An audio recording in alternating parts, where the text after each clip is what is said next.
تکبیر نعرہ تکبیر نعرہ تکبیر نعرہ رسالت یا رسول اللہ نعرہ حیدری برائے خوشنودی ابا عبداللہ الحسین بآواز بلند صلوات اللہم صل علی محمد برائے خوشنودی جناب ہم شکل پیمبر علی الاکبر بآواز بلند صلوات اللہم برائے خوشنودی جناب فاطمہ الزہرا بآواز بلند صلوات اللہم محمد برائے خوشنودی جناب ثانی زہرا زینب الکبریٰ بآواز بلند صلوات اللہم صل علی برائے خوشنودی امام العصر امام زمانہ بآواز بلند صلوات اللہم صل علی محمد عجل فاتحہ بسم اللہ الرحمن الرحیم الحمد للہ رب العالمین الرحمن الرحیم مالک یوم الدین ایاک نعبد و ایاک نستعین اهدنا الصراط المستقیم صراط الذین انعمت علیہم غیر المغضوب علیہم ولا الضالین بڑھ دیگر درود بھیجے گا محمد و آل محمد پر اللہم صلی علی محمد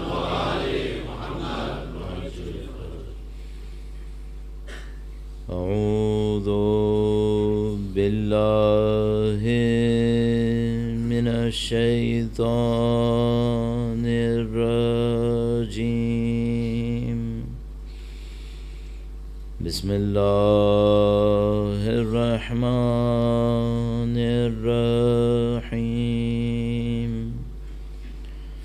الحمد للہ رب العالمین والصلاة والسلام على سید الانبیاء والمرسلین حبیب الہ العالمین ابی القاسم محمد صلی علی محمد عجل وعلى آلہ الطیبین الطاہرین سیما بقیت اللہ فی الأراضین قال اللہ تعالی فی کتابہ الکریم بسم اللہ الرحمن الرحیم ام حسبت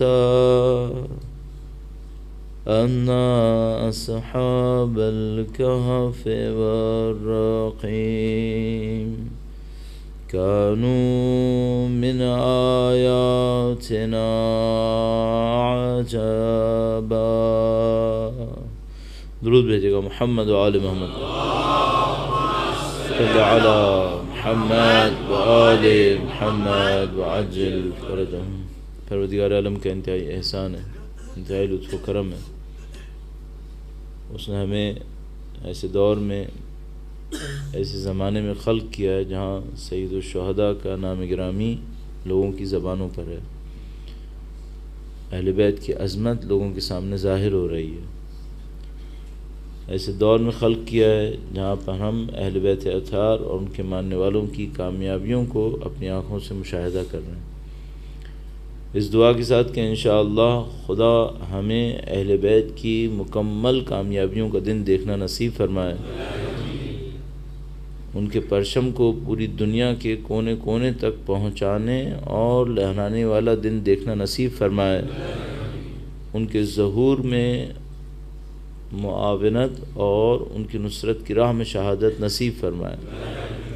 تمام دعاؤں کی قبولیت کے لیے، عزیزداران سید الشہداء کی حفاظت کے لیے اور وقت کے امام کے حضور ان کے جد امجد کی تسلیت پیش کرنے کے لیے درود بھیجیں محمد و آل محمد. صل علی محمد وآل محمد وعجل فرجهم۔ پروردگار عالم نے دین مبین کو ایک مکمل نظام اور ہدایت کے تمام تر وسیلوں کے ساتھ اس دنیا میں ارسال فرمایا ہے۔ خداوند متعال کی حکمت کا تقاضا یہ ہے، کیونکہ وہ حکیم ہے، وہ علیم ہے، وہ قدیر ہے، ان تمام کا تقاضا یہ ہے کہ وہ دنیا میں کوئی بھی کام، کسی بھی چیز کو عبث یا بے ہدف انجام نہیں دے گا۔ کل آپ کی خدمت میں مختصر اس کے بارے میں عرائض پیش کیے تھے۔ نہ صرف یہ کہ خداوند متعال کسی بھی چیز کو عبث خلق نہیں کرے گا، بلکہ جو کچھ بھی خلق کرے گا ان سب کو ایک رابطے کے اندر خلق کرے گا، ایک نظام کے اندر خلق کرے گا۔ وہ نظام ایسا ہوگا کہ کائنات میں ہماری اس دنیا کے اندر آسمان کی کوئی چیز ہوگی، اس کا تعلق زمین کی کسی چیز سے ہوگا۔ کوئی چیز مادی ہوگی لیکن اس کا تعلق معنویات سے ہوگا۔ کوئی چیز جسم سے ہوگی لیکن اس کا تعلق روح سے ہوگا، اور اس کی وجہ یہ ہے کہ یہ سارے نظام کو بنانے والا خود خداوند متعال ہے۔ تو مثال کے طور پر ہم نیچرل سائنسز کے اندر دیکھتے ہیں کہ کسی جانور کا کھانا، کسی جانور کی کسی مشکل کے حل کو خداوند متعال نے کسی پرندے کے ذریعے سے قرار دیا ہوتا ہے، اور بہت سارے اس طرح کے روابط آپ مشاہدہ کریں گے۔ تو یہ پورا ایک نظام ہے، اس نظام کے اندر بڑی خوبیاں ہیں، اور اس نظام کے اندر ایک خوبی، بہت اہم خوبی یہ ہے کہ یہ نظام بہت سارے اپنے خطرات کو خود سے سنبھال لیتا ہے، خود ہی ان کو صحیح بھی کر لیتا ہے۔ میں آپ کی بدن سے ایک مثال عرض کروں گا، درود بھیجے گا محمد و آل محمد صلی علی محمد و آل محمد وعجل فرجهم۔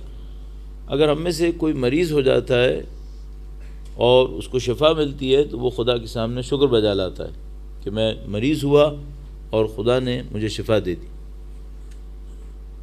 ہمیں نہیں معلوم ہوتا کہ کتنی بیماریوں سے خدا ہمیں بیمار ہونے سے پہلے بچا لیتا ہے۔ کسی حادثے میں پھنس جائیں اور حادثے بچ جائیں تو خدا کا شکر بجا لاتے ہیں۔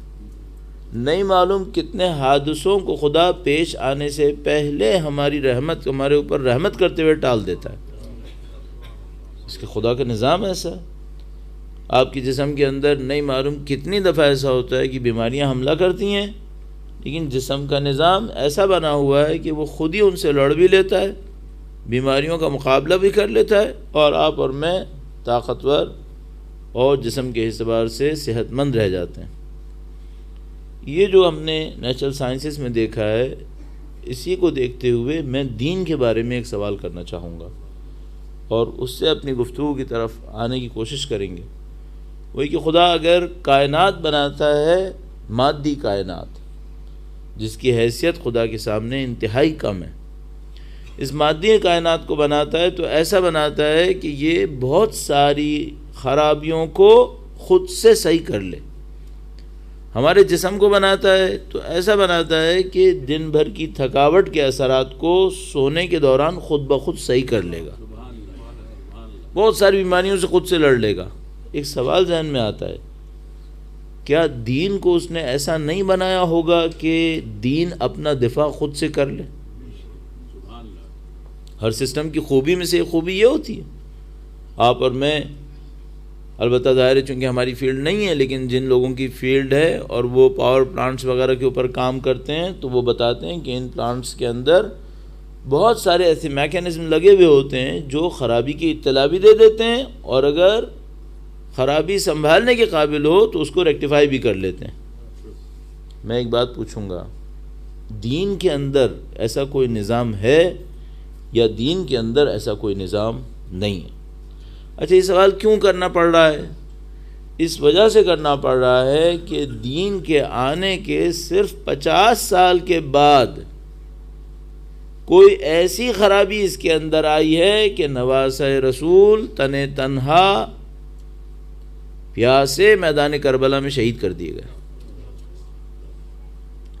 بھئی اگر اس نظام کے اندر اپنے دفاع کی طاقت تھی، اس نظام کے اندر اپنی غلطیوں کو سنبھالنے کی طاقت تھی تو صرف 50 سال کے اندر اتنی بڑی کون سی غلطی آئی ہے کہ سسٹم کولیپس کر گیا،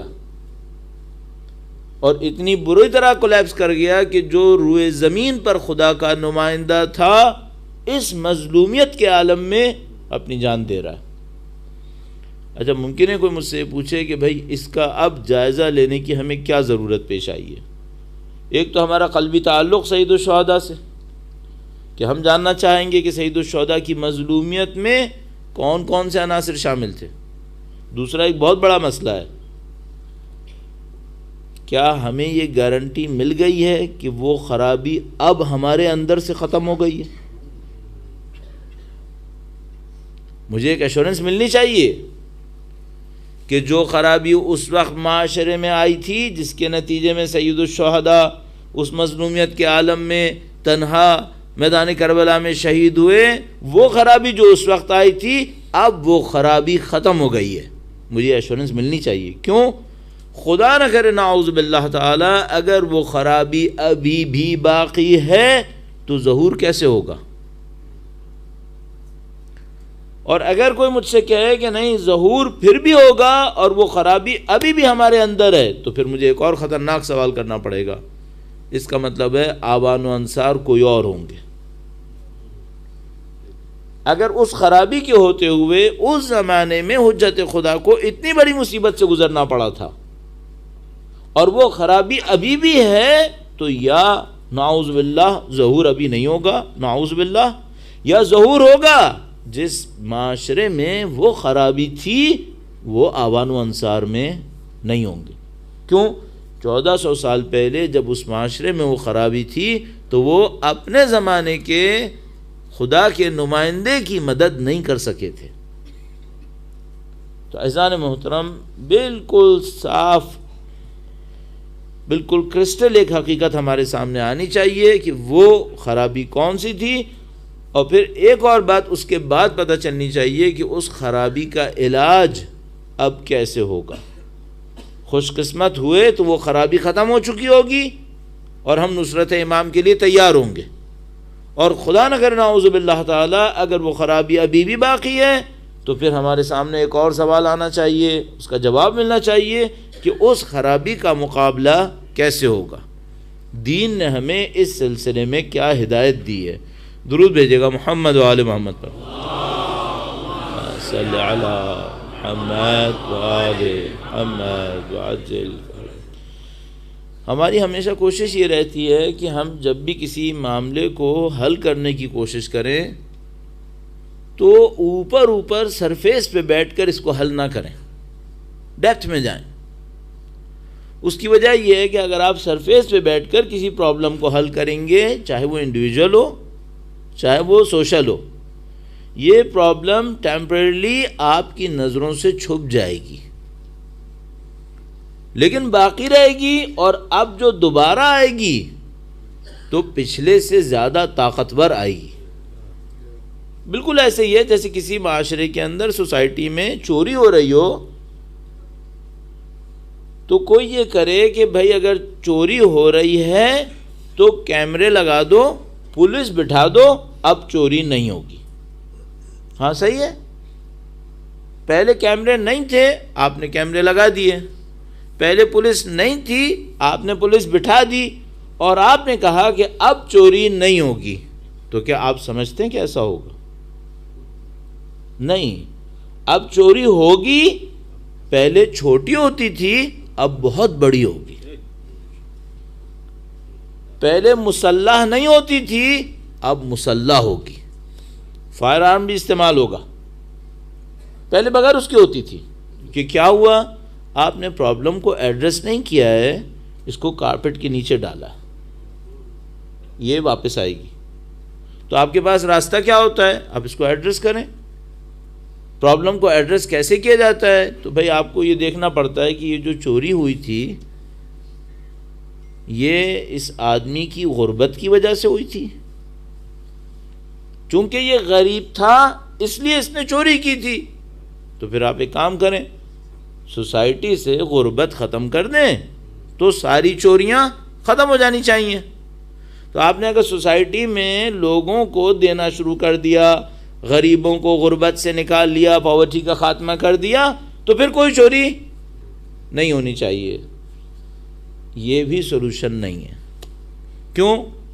سوسائٹی میں غریب لوگ چھوٹی چوریاں کرتے ہیں، امیر بڑی چوریاں کرتے ہیں. مثلا جس ملک میں اور آپ بیٹھے ہیں، یہاں پر چھوٹی چوریاں نہیں ہوں گی، یہاں پہ ہوں گی تو 100 ملین پاؤنڈ سے اوپر ہوں گی.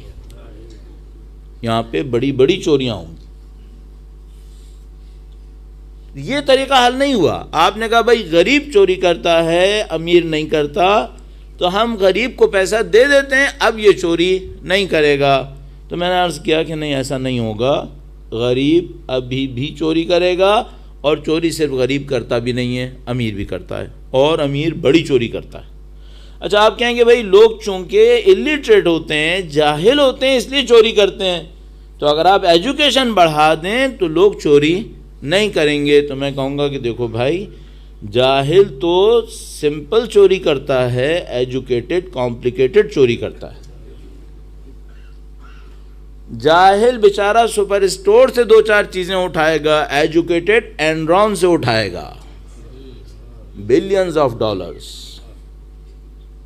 وہ اینرون سے اٹھائے گا. پھر اس کا مطلب ہے یہ بھی سولوشن نہیں ہے. پولیس بٹھاؤ، سولوشن نہیں ہے. غریب ختم کرو، سولوشن نہیں ہے. تعلیم دے دو، ایجوکیٹ کر دو، یہ بھی سولوشن نہیں ہے. پھر سولوشن کیا ہے؟ اچھا میں ایک اور بات سوچتا ہوں.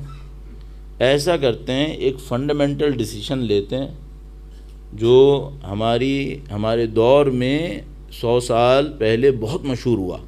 اور وہ کیا؟ اس نے کہا کہ بھئی ایسا ہے، کلاس ڈفرینسز ختم کر دینے چاہیے. کلاس ڈفرینسز ختم کر دینے چاہیے. غریب اور امیر ہو ہی نہیں. اچھا اب ظاہر ہے کہ یہ سولوشن کسی امیر کو پسند نہیں آئے گا اور ہر غریب کو پسند آئے گا کہ بھئی امیر غریب ہو ہی نہیں. اگر امیر غریب نہ ہوا تو سب کے پاس برابر کا ہوگا، کون کس سے چوری کرے گا.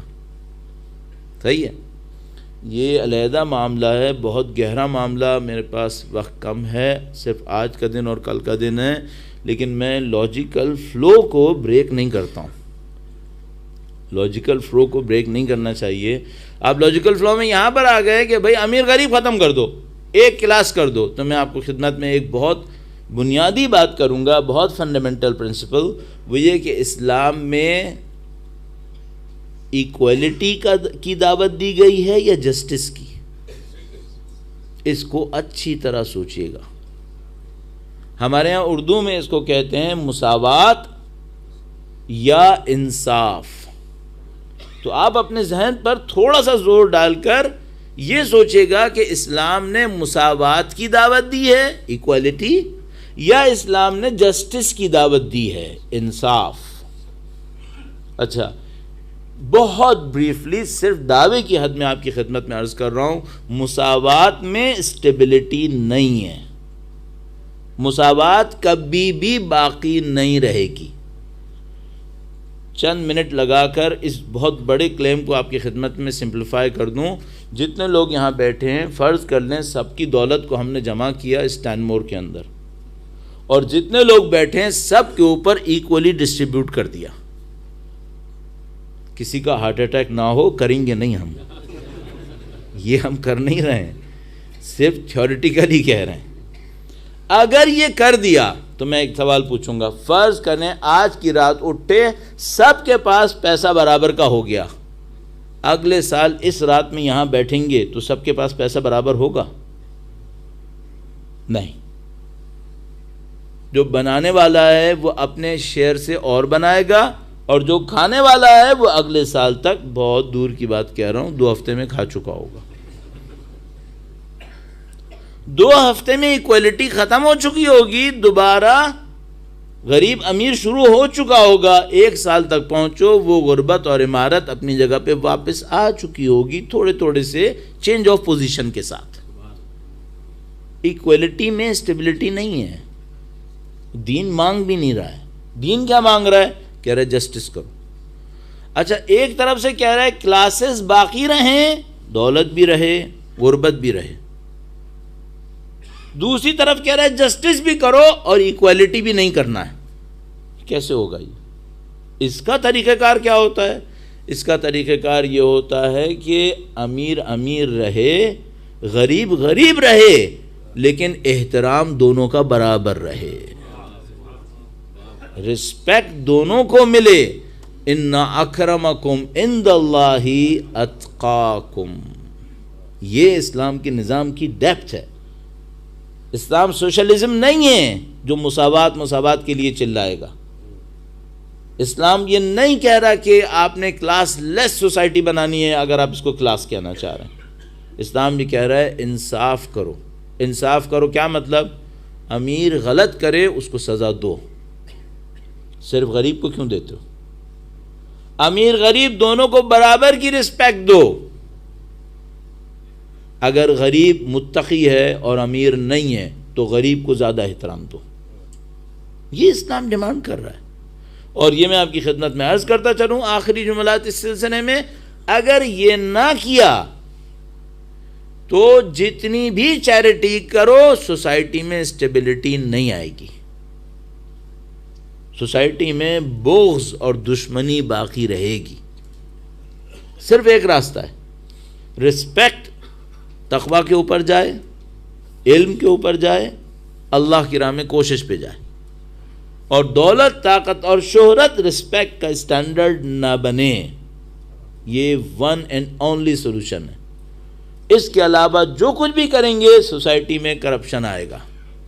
اور یہ میں اب تو یقیناً نہ کہوں کہ کرپشن کو کیسے سولو کیا جا سکتا ہے، اور اس کو کبھی بعد میں عرض کروں گا، لیکن یہ میں آپ کی خدمت میں عرض کر گیا کہ مساوات نہیں بلکہ جسٹس. کلاسز شاید باقی رہے لیکن جسٹس پھر بھی چاہیے، اور جسٹس کی جو بنیاد تھی وہ میں نے عرض کر دی. اور یہ جو جسٹس ہوگا یہ 3 بڑے اسکیلز پر ہوگا. ایک پروڈکشن میں جسٹس، دوسرا ڈسٹریبیوشن میں جسٹس، اور تیسرا اپرچونٹیز میں جسٹس. تینوں میں سے ایک کو بھی کم کیا مصیبت اپنی جگہ پہ باقی رہے گی. پروڈکشن میں بھی جسٹس، ڈسٹریبیوشن میں بھی جسٹس، اور اپرچونٹی دینے میں بھی جسٹس. تینوں میں جسٹس چاہیے، ایکوالٹی نہیں چاہیے، جسٹس چاہیے. درود بھیجیں محمد و آل محمد پر. صلی علی محمد و آل محمد وعجل پر. یہ ڈیپتھ دینے کا ایک مظاہرہ ہے آپ کے سامنے کہ میں نے ایک ڈیمو دیا آپ کو کہ جب ہم سوسائٹی میں ڈیپتھ کی بات کرتے ہیں تو ڈیپتھ یہ ہے. ہلکی سی ایک مثال. اچھا اس زمانے میں کربلا کے زمانے میں سوسائٹی کرپٹ ہو گئی. نشانی کیا ہے؟ نشانی ہے کہ حجت خدا تنہا رہ گئے، شہید کر دیے گئے قسمہ پرسی کے عالم میں ظاہری طور پر.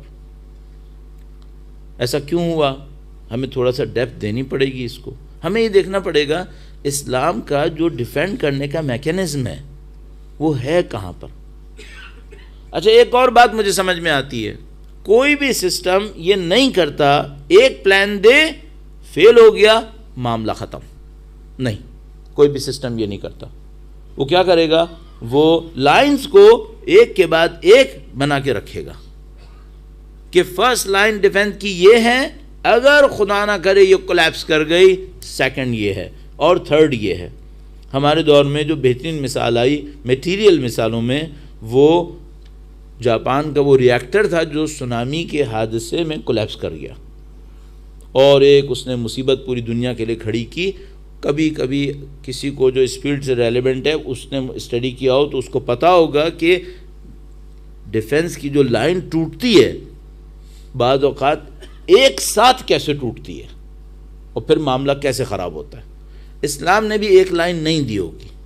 اسلام نے یقیناً ملٹیپل لیئرز دی ہوں گی جن کے ذریعے سے دین اپنی سوسائٹی کو محفوظ رکھے گا.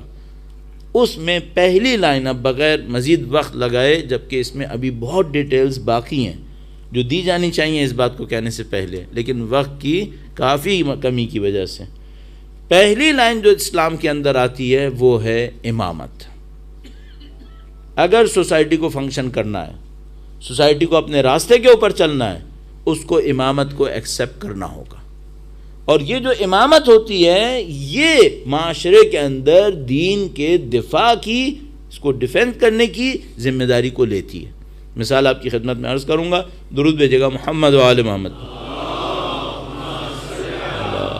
محمد و آل محمد عاجل فرجہ.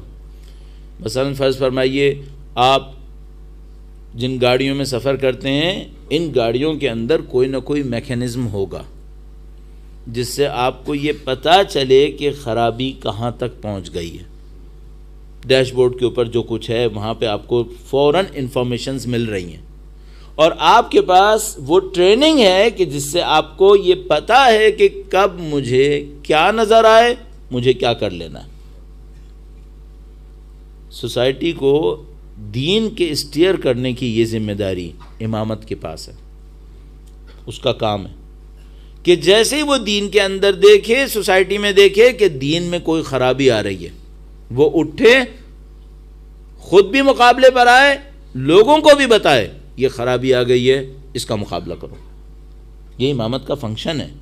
3 فنکشن بیان کیے جاتے ہیں امامت کے: دین کو بتا دینا، دین کو امپلیمنٹ کر دینا، اور دین کو ڈیفینڈ کر لینا. 3 فنکشن ہیں امامت کے.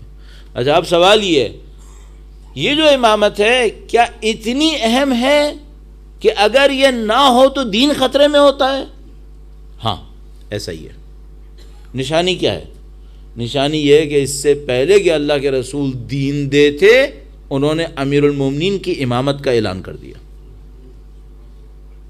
اس سے پہلے کہ دین دیتے، دعوت ذل عشیرہ کے اندر لوگوں کو بلایا اور کہا کہ دیکھو یاد رکھنا علی میرے وزیر ہیں، ان کی بات ماننی پڑے گی.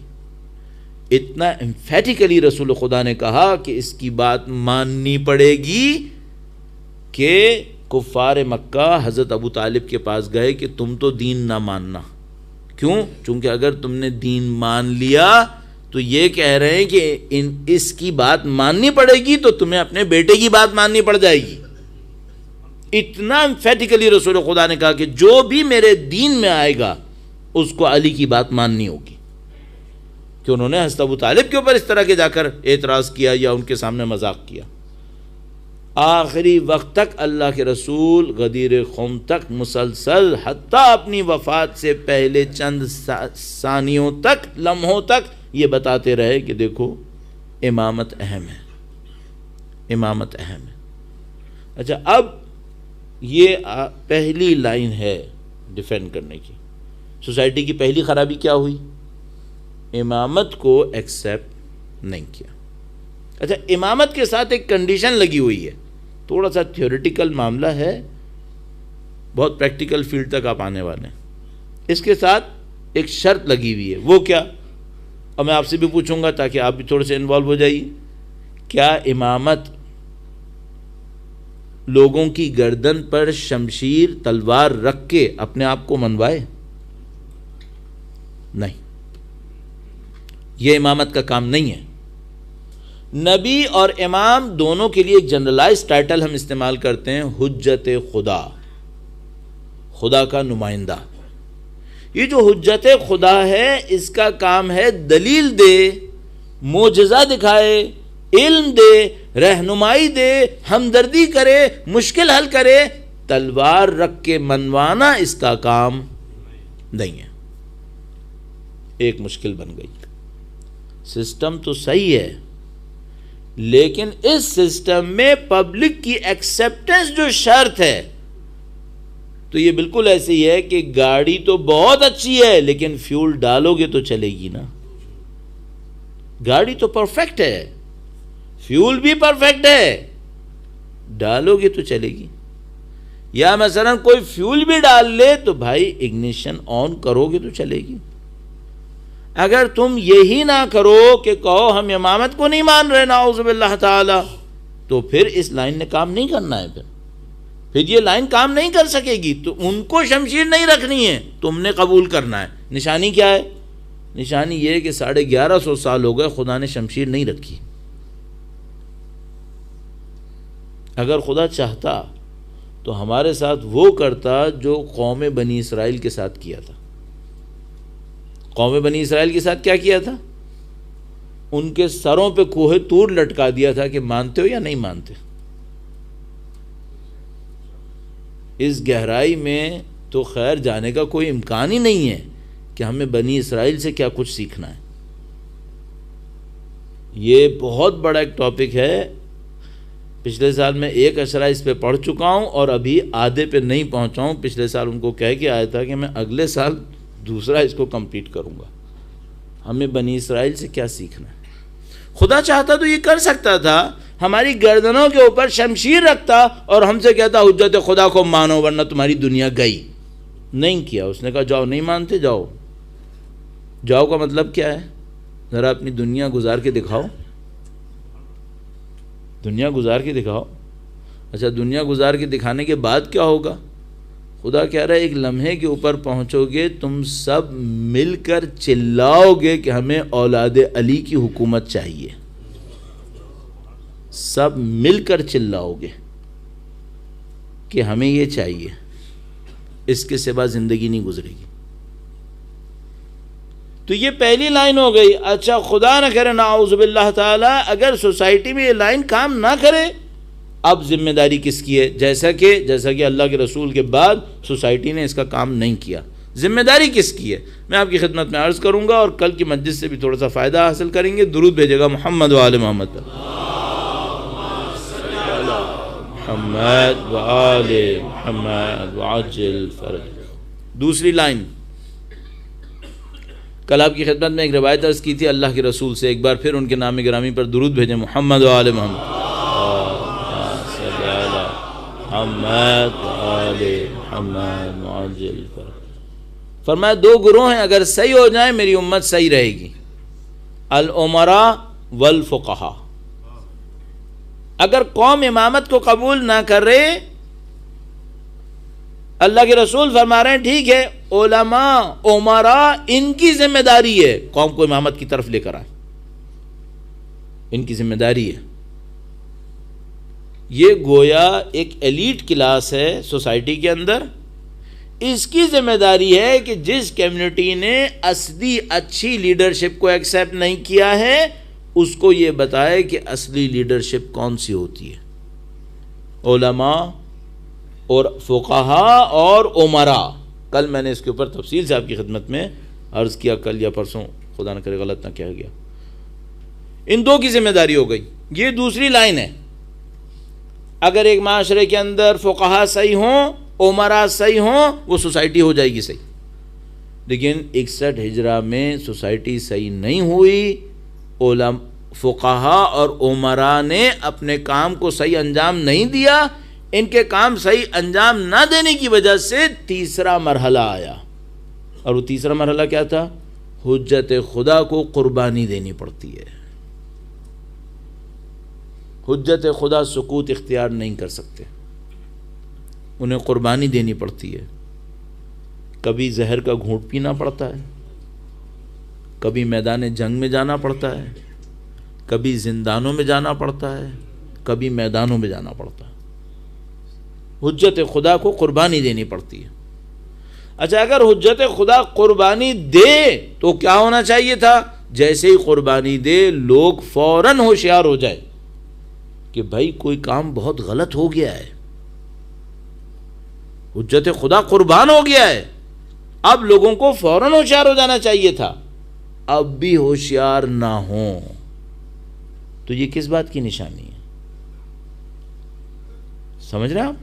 امامت کو قبول نہیں کیا ایک غلطی. فقہاء اور امراء کو اپنا کام کر لینا چاہیے تھا، تفصیل سے کل بتا چکا. دو غلطی. حجت خدا نے قربانی دے دی، حضرت صالح کی اونٹنی کاٹ دی گئی. اب بھی کوئی نہیں جاگ رہا. اب بھی نہیں جاگے تو اب کیا ہوگا؟ اور پہلا مسئلہ ایک اور ہے جو میں یہاں پہ ذرا سا رک کر اس خرابی کو پوائنٹ آؤٹ کروں. یہ قوم کیسی قوم ہے جو اب تک نہیں جاگی ہے؟ اس میں خرابی کیا ہے؟ یہ وہ جگہ تھی جہاں میں آپ کو لانا چاہ رہا ہوں.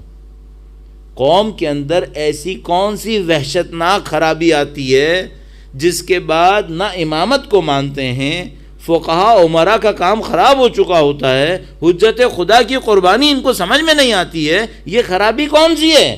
ایک جملے میں عرض کروں، حب الدنیا رأس کل خطیہ، یہ دنیا کی محبت ہے، یہ دنیا کی محبت ہے۔ یہ جو دنیا کی محبت ہے یہ انسان کو ایسے اندھے اور گونگے بہرے پن میں مبتلا کر دیتی ہے۔ قوم اتنی سو جاتی ہے کہ حسین کربلا میں حلم ناصرن کہتے ہیں، اس کو سنائی نہیں دیتا، اس کو سنائی نہیں دیتا۔ اور جو قوم جتنا اس دولت پرستی میں، مادہ پرستی میں مبتلا ہوتی ہے، اتنا ہی دین سے دور جاتی ہے، اتنا ہی دین سے دور جاتی ہے۔ تو عزیزان محترم، آپ کی خدمت میں اتنے انالیسس کے بعد ایک پوائنٹ کے اوپر لانے کی کوشش کی کہ عزیزو، اگر آپ کو اپنی سوسائٹی میں یہ بیماری نظر آ رہی ہو، اچھا اب تھوڑا سا اور بھی عرض کرتا چلوں، جس سوسائٹی میں یہ بیماری تھی جس کے بعد سید الشہداء کی آواز سنائی نہیں دے رہی تھی، آپ سے سوال کر رہا ہوں، وہاں پہ لوگ نمازیں پڑھ رہے تھے یا نہیں پڑھ رہے تھے؟ پڑھ رہے تھے۔ قرآن کریم پڑھ رہے تھے یا نہیں پڑھ رہے تھے؟ وہ بھی پڑھ رہے تھے۔ روزہ، حج، باقی سب چیز سب ہو رہی تھی۔ مشکل کیا تھی؟ یہ جو مادہ پرستی ہے، یہ جو حب دنیا ہے، یہ انسان کو کسی قابل نہیں چھوڑتی، یہ کچھ نہیں کر پاتا۔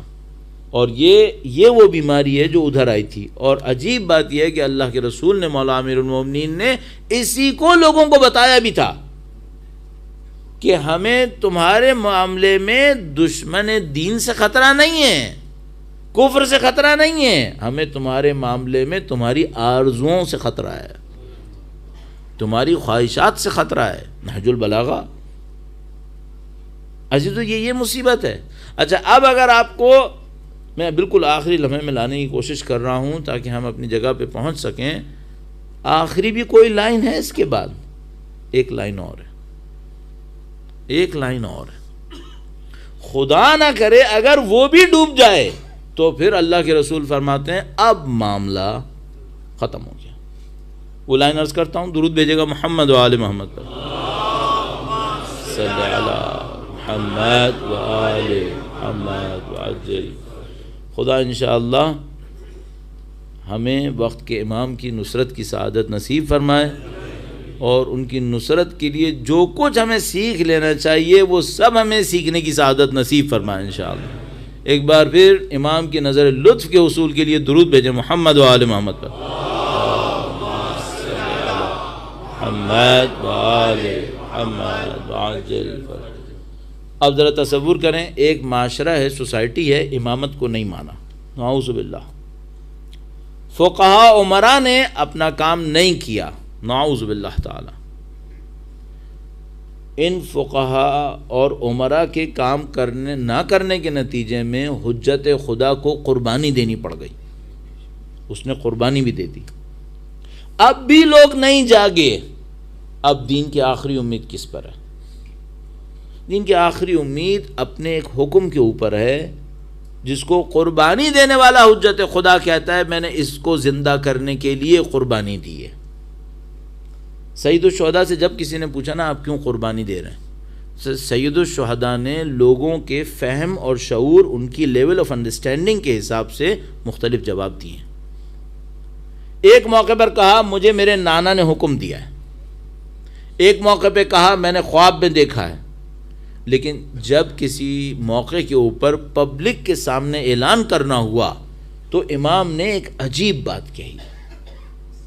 امام نے فرمایا انی ارید ان اعمر بالمعروف وانہا عن المنکر، میں چاہتا ہوں کہ میں امر بالمعروف کروں، نہیں عن المنکر کروں۔ امام نے یہ جملہ ارشاد فرمایا، مستند مسلم حقیقت۔ اچھا یہ کیا ہے؟ یہ اسلام کی آخری لائن آف ڈیفنس۔ جب سارے فنکشنز خراب ہو جاتے ہیں تو اسلام انڈیویجولز کو یہ ذمہ داری دیتا ہے، ایک ایک فرد کو یہ ذمہ داری دیتا ہے، تم اٹھو، امر بالمعروف کرو، نہی عن المنکر کرو. گروپ بنا کے کروں یا ایک ایک کروں؟ اگر گروپ بنانے کی طاقت ہوتی نا تو حجت خدا کو قربانی نہ دینی پڑتی. اس کا مطلب کیا ہے؟ اب ذمہ داری فرد فرد پر ہے، ایک ایک آدمی ذمہ دار ہے. کلکم راعٍ و کلکم مسئول عن رعیتہ، ہر ایک تم میں سے ذمہ دار ہے. اب معاملہ یہ نہیں ہے کہ یہ وہ پتھر ہے جو 10 آدمی اٹھائیں گے تو اٹھے گا، تو میں ایک نہیں اٹھا سکتا. نہیں، تم کو اپنی کیپیسٹی میں اٹھانا پڑے گا، اٹھانا پڑے گا. اگر سوسائٹی یہی کرتی رہے امر بالمعروف نہی عن المنکر تو ریوائول ہو جائے گا، باقی سب بھی صحیح ہو جائے گا. صرف اتنا کر لے تو باقی سب صحیح ہو جائے گا. لیکن میں ایک خطرناک سوال کرتا ہوں، اگر کوئی یہ بھی نہ کرے اب کیا ہوگا؟ اللہ کے رسول نے ایک عجیب حدیث ارشاد فرمائی ہے. فرمایا یہ جو امر بالمعروف نہی عن المنکر ہے، بہی قوام الناس، اس سے لوگوں کی زندگی قائم ہے. اگر کوئی سوسائٹی یہ نہ کرے تو رسول خدا نے 2 نتیجے بتائے ہیں. اچھا دیکھیے عزیزان محترم، ہم لوگ جو طالب علم ہیں اور آپ سب معتقدین ہیں ماشاءاللہ، آپ کے سامنے اگر میں معصوم کی کوئی بات کہوں اور کہوں کہ بھائی یہ سالڈ ہے، یہ کمزور نہیں ہے، تو آپ کو ان جملات پہ غور کرنا چاہیے یا نہیں کرنا چاہیے؟ معصوم کے کلام سے بڑھ کے تو کچھ نہیں ہو سکتا نا. اگر معصوم یہ کہے کہ اگر تم نے یہ کیا تو تم پیاسے رہ جاؤ گے، تو کوئی چانس ہے کہ پیاس نہیں لگے گی؟ نہیں، پھر تو پیاسا رہنا پڑے گا نا. اللہ کے رسول نے فرمایا یہ امر بالمعروف نہی عن المنکر، اگر کوئی اس کو ترک کر دے 2 رزلٹ آئیں گے. اس کو ذرا غور سے سنیے گا، آپ نے پہلے سے سنا ہوا ہے لیکن میں پوری سیکوینس میں لے کر آپ کو یہاں تک آیا ہوں. فرمایا 2 رزلٹ بنیں گے. وہ کیا؟ نمبر 1، اشرار، برے لوگ تم پر حکومت کریں گے، برے لوگ تم پر حکومت کریں گے. 2، دعائیں بھی مانگو گے تو قبول نہیں ہوں گی. چیپٹر کلوز ہو گیا. یہ سوسائٹی دفن ہو گئی ہے. برے لوگ تم پر حکومت کریں گے، دعائیں بھی مانگو گے تو تمہاری دعائیں قبول نہیں ہوں گی. اچھا اے اللہ کے رسول، اگر برے لوگوں نے حکومت کی اور پھر بھی لوگ نہ جاگے پھر کیا ہوگا؟ تو برائی بڑھتی چلی جائے گی، برائی بڑھتی چلی جائے گی. کتنی بڑھے گی؟ عجیب بات عرض کروں آپ سے، جسارتاً عرض کر رہا ہوں، بہت معذرت کے ساتھ. اس ملک کا ہسٹری میں سب سے بڑا جاسوس ہے لارنس آف عربیہ، جس نے اس کنٹری کو وہ سرو کیا ہے جو اس کے کسی جاسوس، نون جاسوس نے کم سے کم نہیں کیا ہے. لارنس آف عربیہ کو کوئی میڈل نہیں ملا تھا، صرف ایک وجہ سے، اس کی ہومو سیکسویلٹی کی وجہ سے اسے کوئی میڈل نہیں ملا تھا. اب اس پہ میڈل ملے گا. آپ برائی میں کہاں پہنچ گئے؟ اچھا ممکن ہے کوئی یہ سوچے کہ ٹھیک ہے برائی آ رہی ہے، اوپر اوپر آئے گی، نیچے زندگی چلے گی. تو آخر میں سید الشہداء کو جملہ دہرا دوں کہ فرمایا اگر تم نے حق کے نام پر بھی ہمارا ساتھ نہ دیا تو اب دوبارہ دہرانے کی ضرورت نہیں ہے. وہ پستی تمہیں اٹھانی پڑے گی، وہ پستی تمہیں اٹھانی پڑے گی. عزیزوں، اگر ایک معنی میں آپ پوچھیں جس کی میں تشریح نہیں کر پاؤں گا، اس کے بعد بھی ایک برا مرحلہ ہے. وہ کیا ہے؟ جو قوم اس پستی سے گزر رہی ہوتی ہے اس کو برا بھی نہ لگے،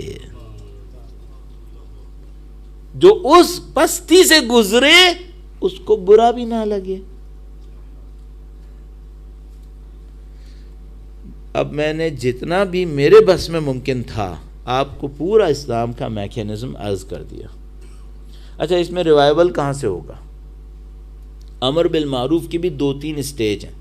اب بہت کم وقت ہے، بلکہ وقت شاید اینڈ پر ہو، چونکہ مصائب ذرا طولانی رہیں گے آج. تو امر بالمعروف کے بھی 2 اسٹیج ہوتے ہیں. امر بالمعروف کے 2 اسٹیج کیا ہیں؟ تیزی سے عرض کروں گا آپ کی خدمت میں، اور کل اللہ نے چاہا تو اس کو ہم اور زیادہ نتائج تک لے کر جانے کی کوشش کریں گے. درود بھیجے گا محمد و آل محمد پر. صلی علی محمد و آل محمد وعجل. بھائی ایک امر بالمعروف نہی عن المنکر ہوتا ہے غلط آدمی کے خلاف. ایک آدمی تھا، اس نے کوئی غلط کام کیا، ہم نے اس غلط آدمی کے خلاف امر بالمعروف کرنا ہے، نہی عن المنکر کرنا ہے. یہ اہم ہے، تھوڑا سا مشکل بھی ہے. جب آپ کسی آدمی کے خلاف بولیں گے تو وہ کچھ ریئیکٹ کرے گا یا نہیں کرے گا؟ وہ بھی کرے گا. تو ہم نے جو سوتی ہوئی قوم ہوتی ہے اس کا ایک سلوشن نکالتی ہے. وہ کیا؟ سوتی ہوئی قوم یہ کرتی ہے کہ ماضی میں جا کے گالیاں دیتی ہے، حال میں نہیں دیتی. حال میں دے گی تو آج کے دور کا برا آدمی کھڑا ہو جائے گا. تو جو سوتی ہوئی قوم ہوتی ہے وہ پیچھے گالیاں دیتی ہے. کس کو؟ جو مر چکا ہو، واپس نہ آنے کا چانس بھی نہ ہو. اور اس کا جیسا جو آج کے دور میں بیٹھا ہو اس کو ٹچ بھی نہیں کرتی. جو زندہ قوم ہوتی ہے وہ کہتی ہے جس کو پیچھے گالی دی تھی یہاں پہ بھی کوئی نظر آیا اس کو بھی پکڑ لوں گا میں. تو میں آپ سے ایک سوال پوچھوں گا دوستو، آپ کو یزید کو برا کہنا ہے یا یزیدیت کو؟ اگر آپ نے صرف یزید کو 1400 سال پہلے والے بدبخت ملعون کو برا کہنا ہے، وہ واپس نہیں آ رہا. ابن معاویہ اب نہیں آئے گا، لیکن مثل یزید ہر دور میں آ رہے ہیں. ان کو ٹچ نہ کرو مثل یزید کو، اور پیچھے جا کر برا بھلا کہتے رہو. اس کا بھی حق ہے کہ اس کو گالیاں پڑیں، لیکن ادھر بھی تو دیکھو یہاں کیا ہو رہا ہے. یہاں کے یزید کو کوئی نہیں للکار رہا، یہاں کا فرعون دندناتا پھر رہا ہے، یہاں کا قارون ہارون سب کچھ بیٹھے ہیں یہاں پر، اس کو کوئی نہیں پوچھ رہا. کیوں؟ باقی وہ پیچھے والے کو کیوں کہہ رہے ہو بھائی؟ پھر کیونکہ اس نے تو واپس ہی نہیں آنا ہے، اس نے تو مجھ سے کچھ نہیں کہنا ہے، تو میری کوئی چیز خطرے میں نہیں پڑے گی. اہل بیت نے ہمیں نشانی کے طور پہ کہا تھا کہ اس کو برا بھلا کہو، اس کو لعن کرو، اور اس کے بعد کیا کرو؟ پہلے دن سے سید الشہداء نے کہا تھا معاملہ اس دور میں ختم نہیں ہوگا، یہ معاملہ چلے گا. کس جملے میں کہا تھا؟ مثلی لا یبایع مثلہ. کہا یہ جو میں شروع کر رہا ہوں نا یہ میرے دور میں ختم نہیں ہوگا، یہ قیامت تک چلے گا. مثلی لا یبایع مثلہ، میرا جیسا اس جیسے کی بیعت کبھی نہیں کرے گا. چیلنج دے دیا سید الشہداء نے کہ تم نے اگر کچھ کرنا ہے نا تو میرے جیسے بن کے دکھاؤ. میرے جیسے بننے کے لیے کیا کرنا ہوگا؟ اپنے دور کے یزید کو پکڑو، مقابلہ کرو اس کا. عزیزو یہ مشکل ہے. تو ایک امر بالمعروف کیا ہے؟ ایک غلط آدمی تھا، چھوٹا سا کوئی غلط آدمی تھا، مجھے کوئی گناہ کرتا مل گیا، میں نے تو اس کی کھال اتار دی. اور اگر کہیں یزید جیسا مل گیا، حاکم وقت، طاقتور، یا قارون جیسا مل گیا جس کے پاس بے انتہا دولت ہے. 3 قسم کے یزید ملیں گے آپ کو. جسارتاً وقت گزرے چلے جا رہا ہے، لیکن میں کیا کروں، اتنی نزدیک آ کر اگر پھر ایک دن کے لیے ٹال دوں تو پھر یہ فلو کہاں ملے گا مجھے. 3 قسم کے یزید ملیں گے. نمبر 1 قارون،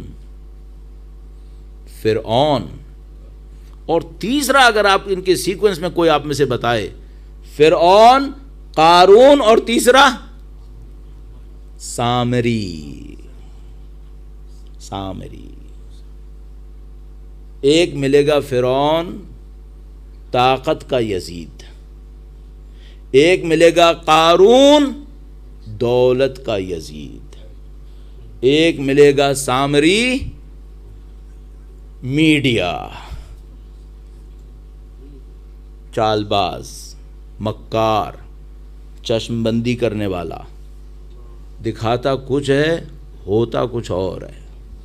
اس کو ہم کہتے ہیں سامری، اس کو ہم کہتے ہیں سامری۔ آپ نے اپنے دور کی یزید پہچان لی ہے؟ ابھی پورا پی ایچ ڈی ہوگا تو پتہ چلے گا یہ فرعون آج کے دور میں ہیں کون کون۔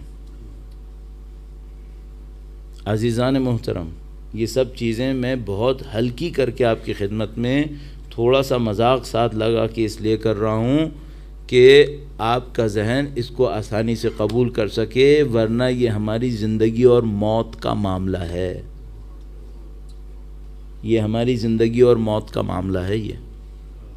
اور جب تک یہ معاملہ حل نہیں ہوا کہ ہم اپنے دور کے فرعون، قارون اور سامری کو پہچانیں، جب تک یہ معاملہ حل نہیں ہوا ہم نصرت امام وقت کے لیے تیار نہیں ہو پائیں گے۔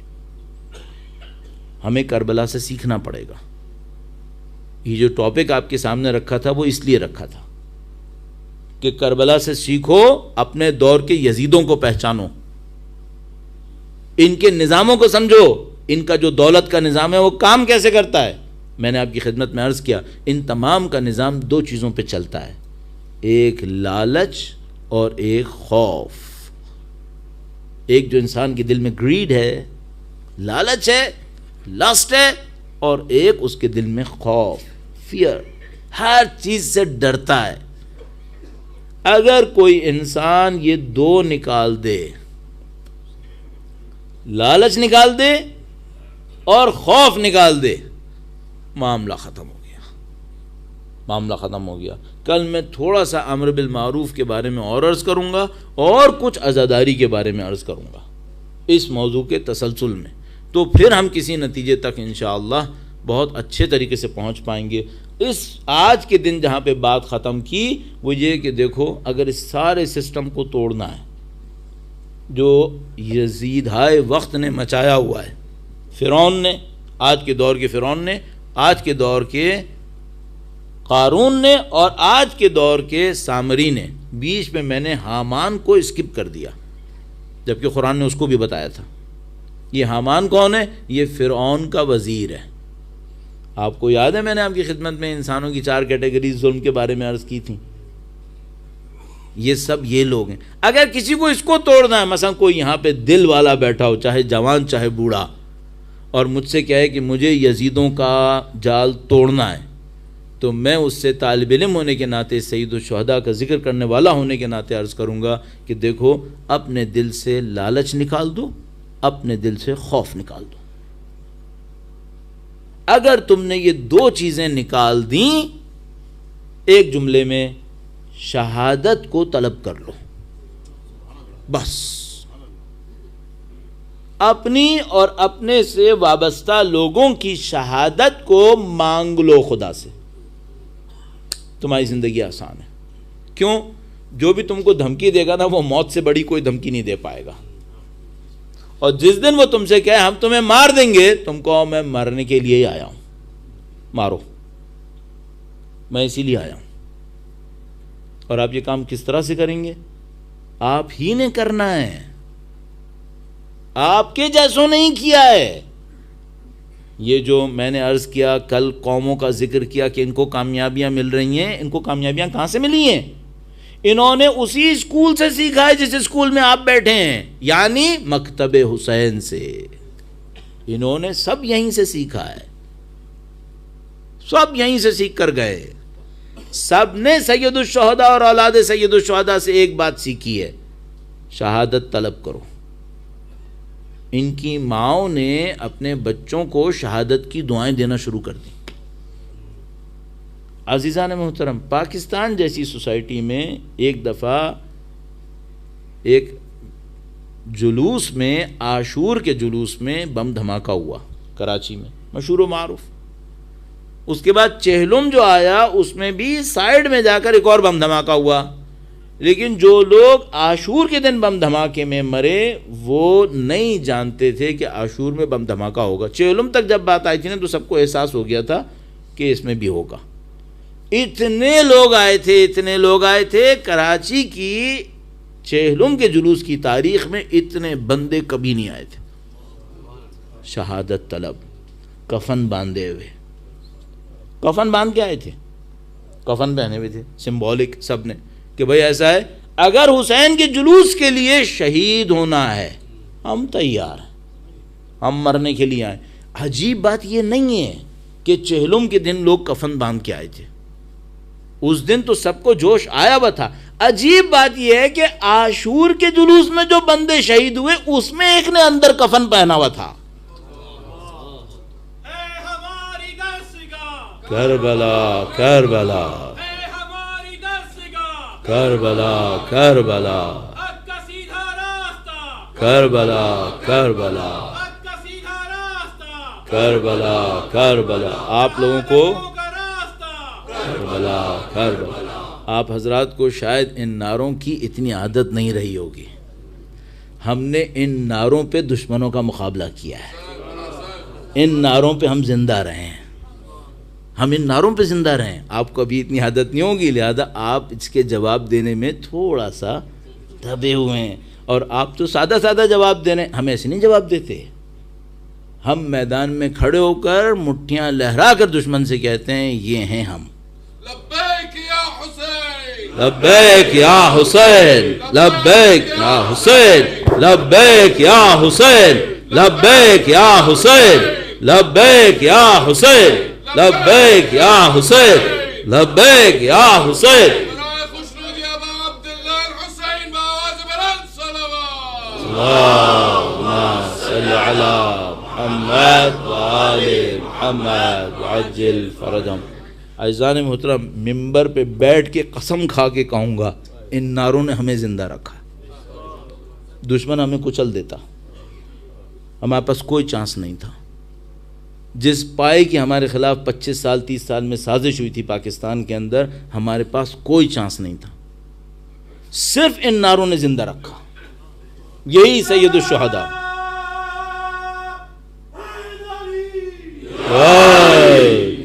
ان نعروں نے قوم کو جذبے دیے، جوش دیا. میرا ٹائم گزر چکا ہے، لیکن عزیزان محترم یقین مانیے یہ جو ابھی آپ پاکستان کی حکومت دیکھ رہے ہیں نا کہ اس نے یو ٹرن مار لیا ہے اور اب یہ انہی کو پکڑ رہے ہیں جن کو انہوں نے پال پوس کے رکھا تھا.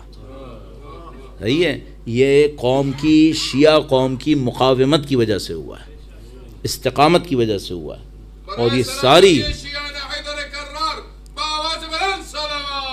اللہم صل علی محمد وآل محمد وعجل فرجهم. سب نے کربلا سے سیکھا، سب نے، ماؤں بہنوں بچوں بوڑھوں جوانوں سب نے کربلا سے سیکھا.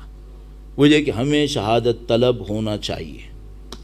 اور جس قوم نے ایک دفعہ یہ سیکھ لیا، یہ نہیں ہے کہ پھر جان نہیں دینی پڑتی، نہیں، پھر جنازے اٹھتے ہیں، جنازے اٹھتے ہیں، لیکن ہم فخر سے اٹھاتے ہیں.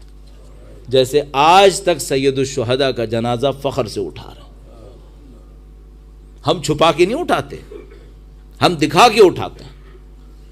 اگر جنگ ہم نے ہاری ہوتی تو ہم چھپا کے اٹھاتے. ہم جنگ جیت کے آئے. اپنی جنگ میں علم بردار کا علم آج تک لہرا رہے ہیں. کیوں لہرا رہے ہیں؟ اگر ہم نے جنگ جیتی ہوتی تو ہم علم کو نعوذ باللہ چھپا کے نکالتے. ہم نے پوری دنیا کے سامنے کہا، وہ یہ کہ ہم اپنا علم پوری دنیا کے سامنے سڑکوں پر آ کر لگائیں گے. ہم اپنا کوئی جنازہ اندر نہیں چھپائیں گے، اوپر لائیں گے. اچھا گورنمنٹ آ کے کہتی تھی سیکیورٹی نہیں ملے گی، جہنم میں جائے سیکیورٹی. اسی کے لیے زندہ ہیں ہم، اسی کے لیے زندہ ہیں. مرنے کا ہمیں کوئی معاملہ نہیں ہے. کیوں؟ اگر میں مرا تو میں اس لشکر میں گیا جس کا سالار حسین ہے. سید الشہداء، شہیدوں کے لشکر کا سالار سید الشہداء ہیں. تو مجھے اس میں کیا عیب ہے، مجھے اس میں کیا باک ہے. اور عزیزو یہ سب ہم نے کربلا سے سیکھا ہے. دیکھیے ہوتے ہوتے وہی جملہ آ گیا جو علی اکبر نے کہا تھا. دیکھا آپ نے، یہ کربلا ہے. چلتے چلتے جملہ وہی آیا جو علی اکبر نے کہا تھا. جب امام حسین مکہ سے کربلا تشریف لے جا رہے تھے، راستے میں ایک موقع پر سید الشہداء کے ہمراہ علی اکبر چل رہے تھے. یا اللہ، علی اکبر جوان بیٹا کتنا بڑا سہارا ہوتا ہے. علی اکبر سے جوان بیٹا نہیں تھا، شجاع تھا، ایسا شجاع تھا جیسے علی کا بیٹا.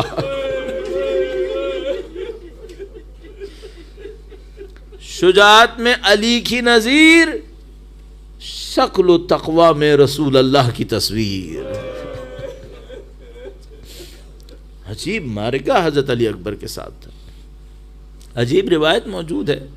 کل بھی میں نے تھوڑی سی دیر کر دی تھی، آج بھی تھوڑی تاخیر ہو رہی ہے. بہت معذرت چاہتا ہوں اور میں کوشش کروں گا کہ کل تاخیر نہ ہو، لیکن عزیزو میری بھی تھوڑی سی مجبوریاں بن جاتی ہیں، اور اب یہاں تک آ کر مصائب کم پڑھوں تو یہ تو بہت ہی ناانصافی ہے، یہ تو ممکن نہیں ہوگا. علی اکبر کا معاملہ یہ تھا کہ مدینے میں لوگ دور دور سے آتے تھے علی اکبر کو دیکھنے کے لیے. علی اکبر اپنے گھر سے نکلا کرتے تھے علیہ السلام، اپنے گھر سے نکلے تھے تو لوگ ان کے گھر کے سامنے کھڑے ہوا کرتے تھے کہ لوگوں کو پتا تھا شبیہ رسول آنے والا ہے. جنہوں نے رسول اللہ کو نہیں دیکھا تھا، ان کے بعد دنیا میں آئے تھے، وہ اپنے بزرگوں سے پوچھتے تھے کہ ہم نے تو رسول اللہ کو نہیں دیکھا، تو وہ کہتے تھے جاؤ مدینے جاؤ علی اکبر کو دیکھو. رسول اللہ ایسے ہی تھے. علی اکبر کا یہ معاملہ تھا. مکہ سے کربلا کی سمت گامزن تھے. سید الشہداء کے ساتھ سائے کی طرح چلا کرتے تھے اپنے باپ کی ہمت کو بلند رکھنے کے لیے. ایک موقع کے اوپر سید الشہداء گھوڑے پر سواری کرتے کرتے تھوڑی دیر کے لیے سو گئے. آنکھ لگ گئی. جب آنکھ لگی تو سید الشہداء نے سر اٹھایا اور فرمایا انا للہ و انا الیہ راجعون. علی اکبر نے باپ کی زبان سے کلمہ استرجاع سنا، نزدیک آئے اور بابا سے پوچھا کہ بابا آپ نے استرجاع انا للہ کیوں پڑھا؟ فرمایا بیٹا میں نے خواب میں دیکھا ہے کہ کوئی کہہ رہا ہے یہ قافلہ چل رہا ہے اور موت پیچھے پیچھے آ رہی ہے، موت پیچھے پیچھے آ رہی ہے. سید الشہداء نے بیٹے کی طرف دیکھا، گویا پوچھ رہے ہوں کہ بیٹا تمہارا کیا خیال ہے؟ علی اکبر حق کے طلبگار، میں نے آپ کی خدمت میں عرض کیا تھا ٹاپ پرائرٹی میری اور آپ کی حق ہونا چاہیے. صرف ایک جملہ اپنے بابا سے کہا السنا علی الحق، بابا کیا ہم حق پر نہیں ہیں؟ السنا علی الحق، کیا ہم حق پر نہیں ہیں؟ باپ نے فرمایا قطعاً ہم حق پر ہیں. فرمایا اذن لا ابالی، تو مجھے کوئی پرواہ نہیں موت کیسے آتی ہے، مجھے کوئی پرواہ نہیں. سید الشہداء نے عجیب دعا دی. فرمایا خدا تمہیں وہ جزا دے جو بہترین اولاد کو بہترین باپ سے دیا کرتا ہے. یہ جملہ بڑا عجیب ہے. یہ بہترین بیٹا ہے، یہ بہترین باپ ہے. عزیزو اس جملے کو تھوڑا سا لے کر چلوں. دیکھو باپ میں بھی ہوں، بچے میرے بھی ہیں، آپ بھی باپ ہیں، آپ کے بھی بچے ہیں، لیکن میں باپ ہونے کے اعتبار سے ناقص رہوں گا. میرے دل میں بچے کے لیے وہ محبت نہیں آئے گی جو حسین جیسے کامل باپ کے اندر آ رہی ہے. اور میرا بیٹا بیٹا ہونے کے ناطے محبت میں ناقص رہے گا، اس سے بہت پیچھے رہے گا جو محبت اکبر کے دل میں حسین کے لیے ہے. یہ کمال کا باپ ہے اور وہ کمال پر فائز بیٹا ہے. ان دونوں کی محبتیں ایک دوسرے کے ساتھ ہیں. یہ معرکہ کربلا میں پہنچ گیا.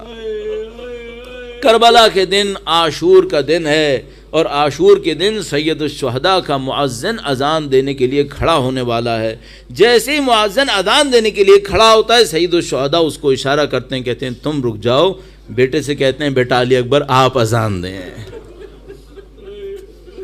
علی اکبر جو اذان دیتے ہیں خیموں میں سے رونے کی آوازیں آنا شروع ہو جاتی. سب رونے لگتے ہیں. کیوں رو رہے ہیں؟ سب کو رسول اللہ کی اذان یاد آ گئی، سب کو رسول اللہ کی یاد آئی ہے.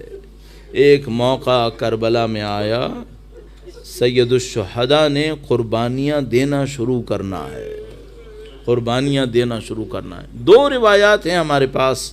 ایک روایت کے مطابق سید الشہداء نے سب سے پہلے علی اکبر کو بھیجا اور کہا کہ بیٹا آپ قربانی دیں۔ یہ عجیب روایت ہے۔ کیوں علی اکبر کو سب سے پہلے بھیجا؟ آپ نے شاید وہ سلام سنا ہو، میں اپنے بچپن سے سنتا آ رہا ہوں، تقدم ولدی تقدم ولدی، بھیجتا عابد کو میں تم سے پہلے، مگر عابد تو ہیں بیمار، تقدم ولدی۔ بیٹا اکبر تم نے قربانی دے دی۔ اب یہ بڑا عجیب مرحلہ ہے۔ اگر کوئی اور مجاہد سید الشہداء کے سامنے آتا تھا تو علی کسی اور مجاہد کا ہوتا تو سید الشہداء کہتے تھے تم مت جاؤ کوئی اور جائے۔ اکبر جو سامنے آئے، اب نہ سید الشہداء روک رہے ہیں نہ بیچنے کا دل آ رہا ہے۔ اب ممکن ہے کوئی مجھ سے کہے کہ بھئی بیچنے کا دل کیوں نہیں آ رہا، تو میں اس سے بس اتنا ہی کہوں گا کہ تمہیں اور مجھے کیا پتا، جب کوئی بوڑھا باپ جوان بچے کو مرنے کے لیے بھیجتا ہے، تمہیں مجھے کیا پتا۔ علی اکبر تیار ہو کر آ گئے سید الشہداء کے سامنے۔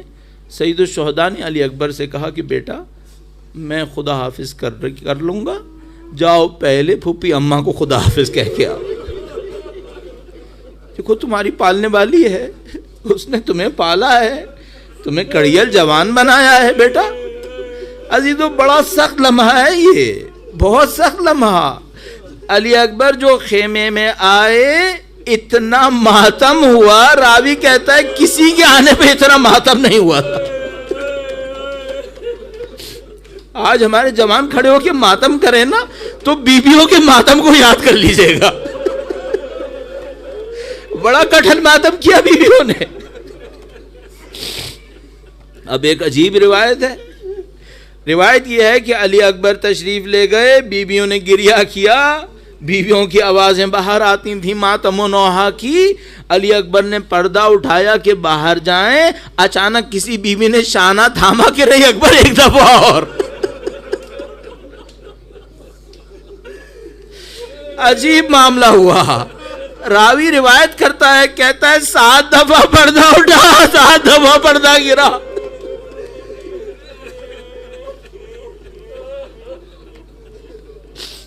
بار بار پردہ اٹھتا تھا اور بار بار پردہ گرتا تھا۔ عزیزو مجھے مصائب پڑھنے ہوتے ہیں نا، تو میں مصائب میں کیا کرتا ہوں، کسی عالم سے پوچھتا ہوں جو مجھ سے بڑا ہو کہ بھئی میں اس کے مصائب پہ انحصار کر لوں۔ تو مجھے نظر آیا جیسے ذیشان حیدر جوادی صاحب کے مصائب پہ میں انحصار کر سکتا ہوں۔ ذیشان حیدر جوادی صاحب نے مصائب میں یہ حصہ پڑھا ہے، میں آپ کا وقت لوں گا، تھوڑا سا وقت لے چکا ہوں، لیکن عزیزو مجھے بھی تو اپنے مولا کے سامنے جواب دینا ہے نا۔ تھوڑا سا شاید بیان کم کر لیتا تو بہتر تھا، لیکن اب میں پیچھے نہیں ہٹ پاؤں گا۔ تو علامہ ذیشان حیدر جوادی صاحب نے بڑا عجیب مصائب کا پہلو پڑھا۔ فرمایا جب آخری دفعہ پردہ اٹھا تو کسی نے اکبر کی ابا کا دامن تھاما۔ علامہ صاحب نے بڑا عجیب استنباط کیا، کہا اگر کوئی قد کی خاتون ہوتی تو شانہ پکڑتی، یہ کسی بچی نے تھاما ہے۔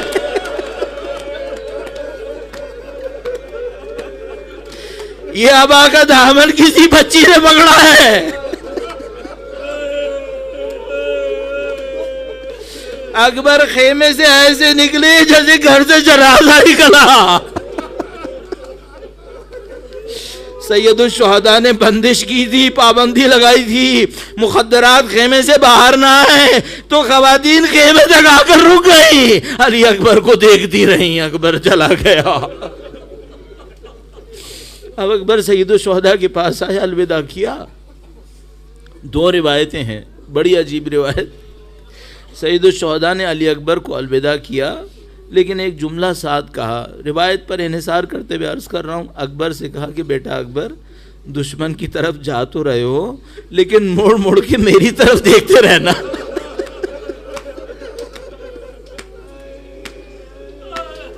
تیرے چہرے کی آخری زیارت کر لوں۔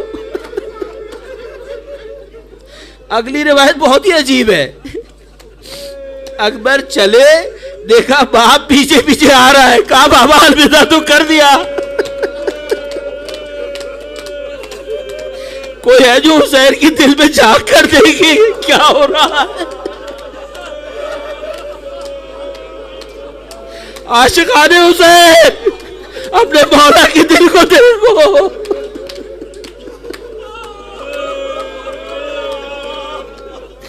امتحان امامت ہے. بس تھوڑی سی دیر گزری، علی اکبر نے معرکہ کیا. علی کا پوتا تھا، دشمنوں کو تہس نہس کیا، دشمنوں میں کارزار کر دیا، پشتوں کے پشتے لگائے.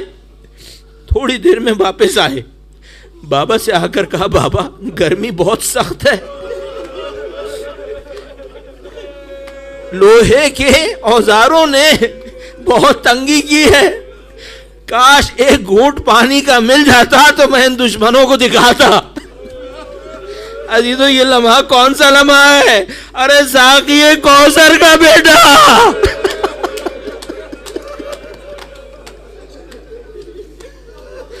یہ اشارہ کرے تو نہریں جاری ہو جائے، فرات چل پڑے گا اگر یہ اشارہ کرے. بس صبر کر لیا. علی اکبر سے کہا بیٹا اپنے منہ سے میری زبان چوس کر دیکھ لے.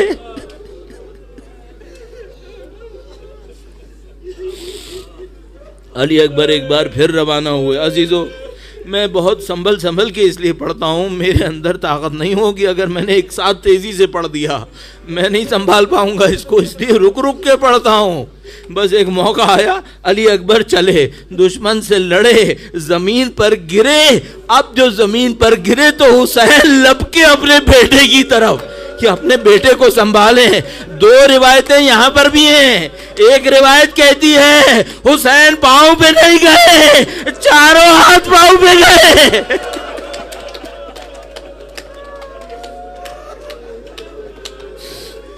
ایک اور روایت کہہ رہی ہے حسین نے علی اکبر سے کہا بیٹا آواز دیتے رہو، باپ کو دکھائی نہیں دے رہا.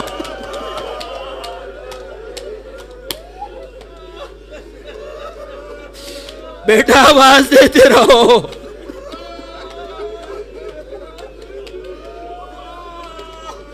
علی اکبر کی لاشیں پر پہنچ گئے. اب بڑا عجیب لمحہ آیا. ارے بوڑھا باپ لاشیں تک تو آ گیا، یہ لاشا لے کے کیسے جائے گا؟ یہ بوڑھا ہے، یہ جوان ہے.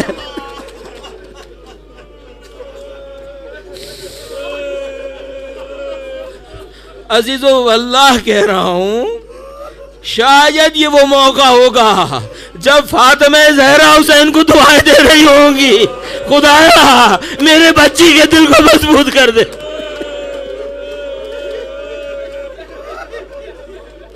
عجیب سید الشہداء نے منظر دیکھا. جوان بیٹا ایڑیاں رگڑ رہا تھا. ایک جملہ کہا، عجیب جملہ کہا، ماتم بپا کر دینے والا جملہ کہا علی اکبر سے وَعَلَى الدُّنْيَا بَعْدَكَ الْعَفَا. اکبر تیرے بعد دنیا میں کچھ نہیں ہے. اکبر تو کیا گیا، اب تیرے بعد دنیا میں کچھ نہیں ہے، سب کچھ چلا گیا. اولاد کو کیا کہتے ہیں؟ آنکھوں کی ٹھنڈک کہتے ہیں نا. حسین کی آنکھوں کی ٹھنڈک چلی گئی ہے. اب یہ لاشا کیسے لائے؟ عجیب معرکہ ہوا. سید الشہداء لاشا لانے کی تیاری کر رہے تھے. ایک موقع پر علی اکبر کی لاشیں کو دیکھ رہے تھے. غم کی عجیب کیفیت طاری ہو رہی تھی سید الشہداء کے اوپر. اچانک دیکھا بی بی زینب خیمے کے دروازے پر کھڑی ہیں. بی بی زینب سلام اللہ علیہا در خیمہ پر کھڑی ہیں. حسین نے پلٹ کر اپنے بہن کو دیکھا اور کہا بہن تمہیں خدا کا واسطہ خیمے سے باہر مت آنا.